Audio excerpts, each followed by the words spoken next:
मुंबई उपनगरातल्या टॉप 9 बातम्या पाहूयात। मुंबईमध्ये आज पावसाची शक्यता, तर रायगड, रत्नागिरी, पालघर आणि सिंधुदुर्ग जिल्ह्यासाठी येलो अलर्ट। बंगालच्या उपसागरावर घोंगावत असलेल्या मोन्था चक्रीवादळाचा परिणाम राज्यावर। मुंबई पालिकेची आरक्षण सोडत ही 11 नोव्हेंबरला निघणार।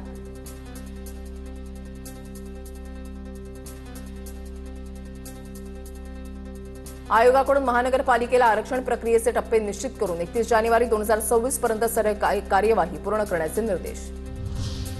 ठाणेकरांनी महापालिकेच्या पाणीपट्टीचे 250 कोटी थकवले, वसुलीसाठी प्रशासनाची डोकेदुखी वाढली। एप्रिल 2025 पासून आतापर्यंत फक्त 43 कोटींची पाणीपट्टी वसूल। एल्फिस्टन पुलामुळे बाधित होणाऱ्या 2 इमारतींमधील 83 रहिवाशांना नव्या घराच्या चाव्या मिळणार। या घरांची दुरुस्ती करण्याचं काम सुरू।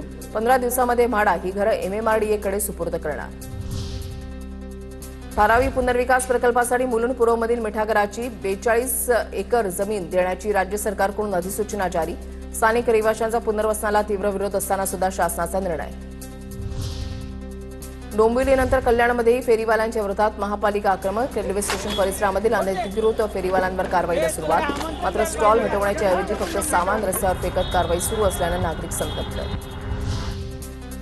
गहाण ठेवलेले दागिने परत मिळवण्यासाठी सोनाराचं अपहरण करून बेदम मारहाण। 2 लाखांची खंडणी मागत दरीमध्ये फेकून जीव मारण्याची धमकी।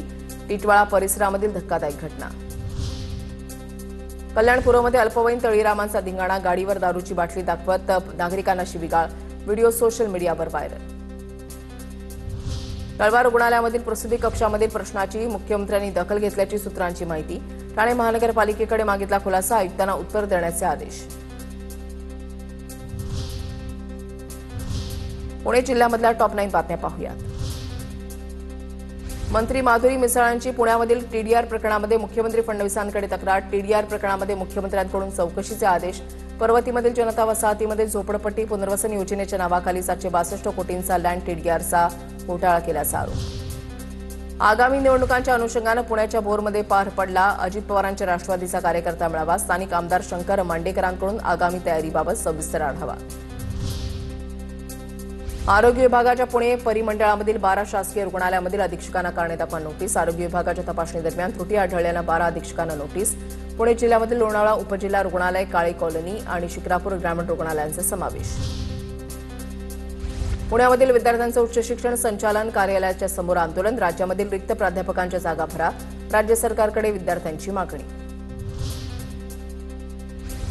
हवेली तालुक्यासह सिंहगड भागातील जिल्हा परिषदेचे प्राथमिक आरोग्य केंद्र, उपकेंद्र तसंच सरकारी रुग्णालयामधील डॉक्टर कर्मचाऱ्यांचे काळ्या फिती लावून काम।